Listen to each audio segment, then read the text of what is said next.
In the middle of Wisconsin, there's a town that most maps barely notice. Plainfield, a dot on a stretch of lonely highway surrounded by empty fields and silent woods. It's a quiet place now, but in the winter of 1957, Plainfield became the center of one of the strangest and most disturbing stories in American history. A story about a man who looked ordinary, a handyman, polite to a fault. The kind of man you might ask to fix your fence or watch your kids for a few hours. His name was Ed Gein, and inside his farmhouse, hidden beneath years of dust and darkness, he was building something that the human mind can barely comprehend.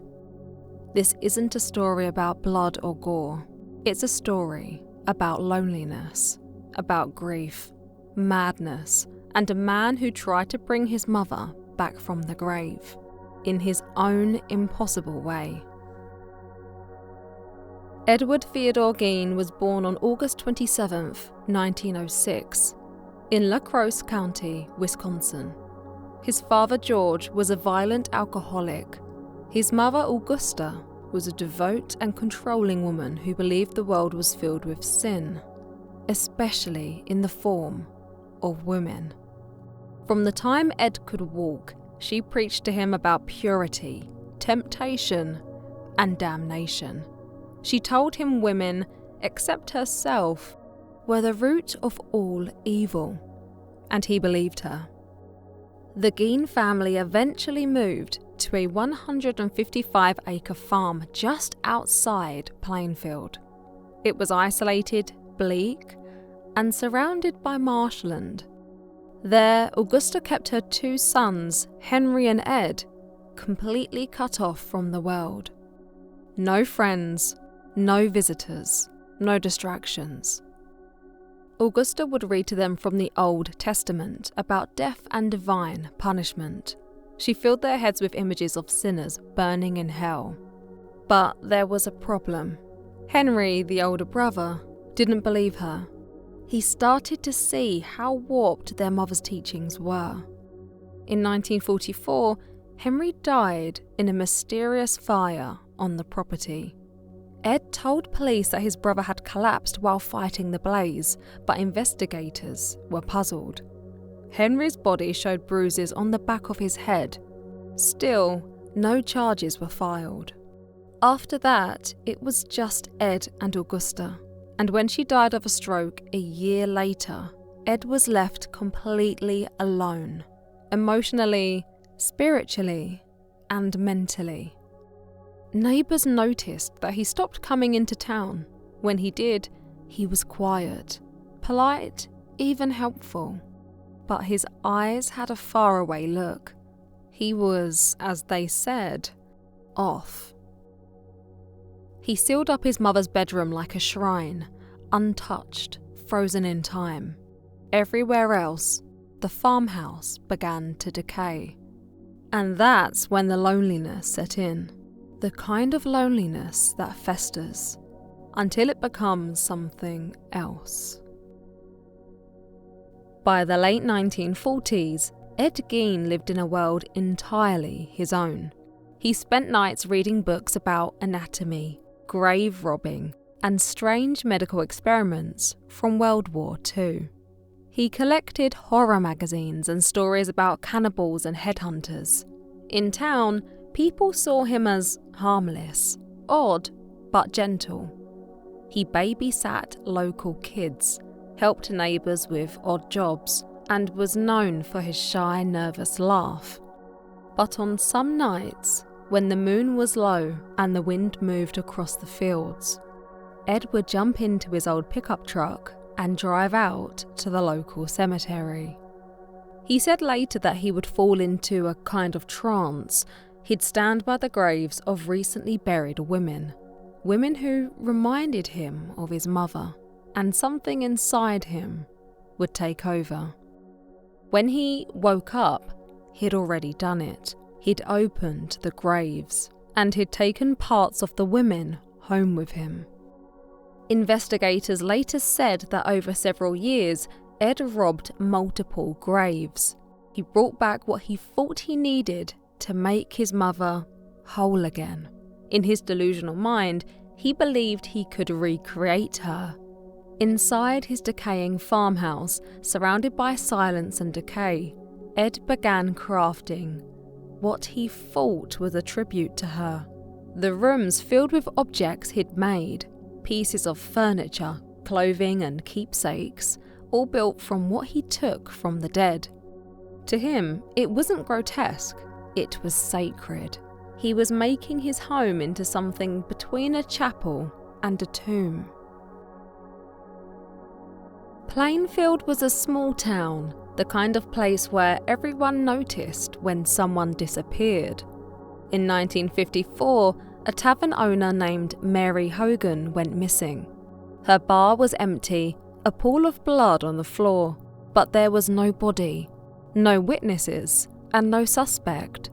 People joked about it in town. Some even said maybe old Ed took her, because Ed would make strange comments, half joking, half serious, about Mary still being alive, back at his place. Everyone laughed it off. 3 years later, in November 1957, it happened again. Bernice Warden, the owner of the local hardware store, vanished in broad daylight. Her son, Deputy Frank Warden, came back from hunting to find the shop empty and blood on the floor. The cash register was missing. The last receipt in the book was for antifreeze, sold to Ed Gein. When police went to question him, they didn't know they were about to walk into one of the most shocking crime scenes in American history. It was freezing that night, November 16th, 1957. Snow was falling as Sheriff Art Shelley and his deputies pulled up to the Gein farmhouse. The front door was locked, so they went around to the summer kitchen, a small shed attached to the house. Inside, their flashlights cut through layers of dust, clutter, and shadows.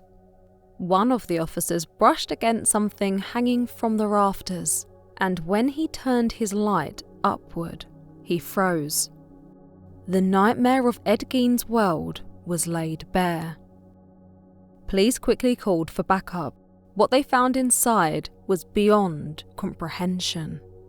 Every room was a mixture of decay and the grotesque. Furniture made from what looked like skin, bowls carved from bone, and masks moulded from faces. There were skulls on the bedposts, a lampshade that looked disturbingly human. None of the investigators could forget it. Even hardened officers had to step outside, some of them sick in the snow. And in the kitchen, they found Bernice Warden. Ed was picked up at a local grocery store that same night. When officers told him what they'd found, he didn't deny it. He simply sighed and said, "Someone must have been in the house while I was away." But later, after hours of calm, emotionless questioning, he began to talk. He admitted to killing Bernice, said it was an accident. He confessed to killing Mary Hogan too, years earlier.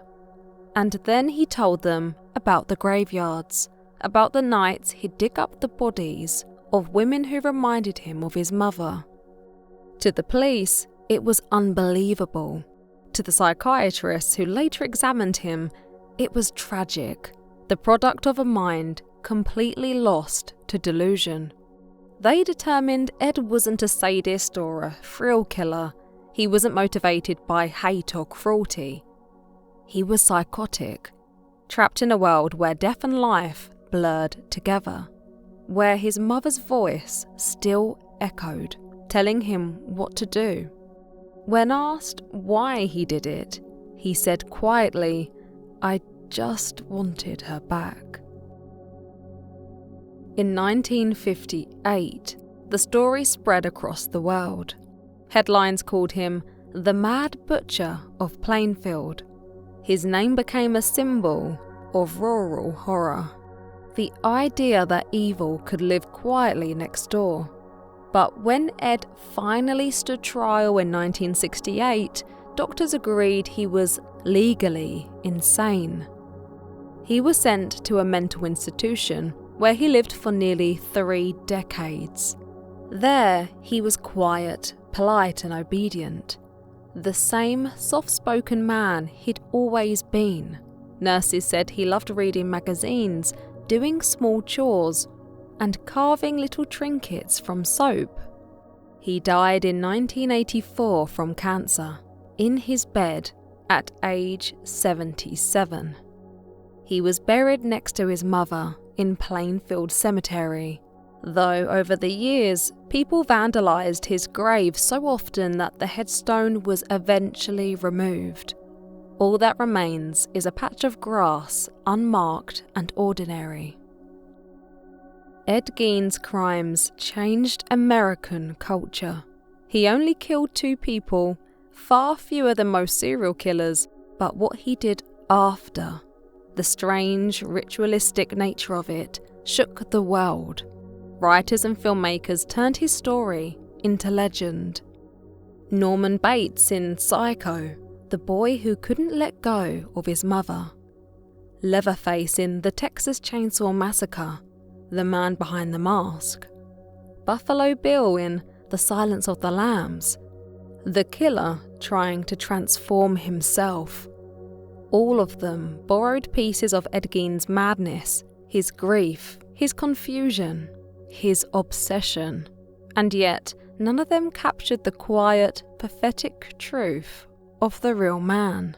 A lonely farmer, trapped in a decaying house, trying to rebuild his mother from memory. In the end, Ed Gein wasn't a monster in the way the movies show us. He wasn't a snarling beast or a masked killer. He was something far more unsettling, a reminder of what isolation and grief can do when they rot the mind.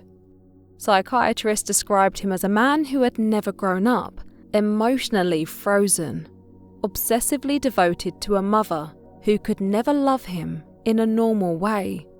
When she died, he didn't know how to exist without her, so in his delusion, he built a world where she never truly left. His crimes were born not from hatred, but from longing, twisted, terrifying longing. And that's what makes his story so chilling, because you can understand the root of it, even if you can't comprehend what he did. Today, the Gein farmhouse is gone. It burned down in 1958. No one knows exactly how, though many believe someone set it on fire to erase what was left. Now it's just an empty field, grass, trees, and silence.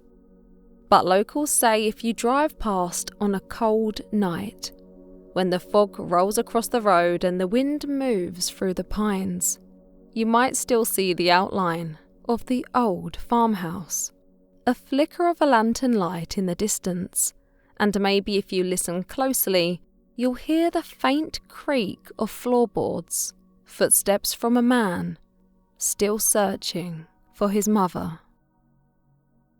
Because some stories don't end when the killer dies, they linger, like ghosts in the places we'd rather forget. And in the quiet heart of Wisconsin, that ghost still whispers.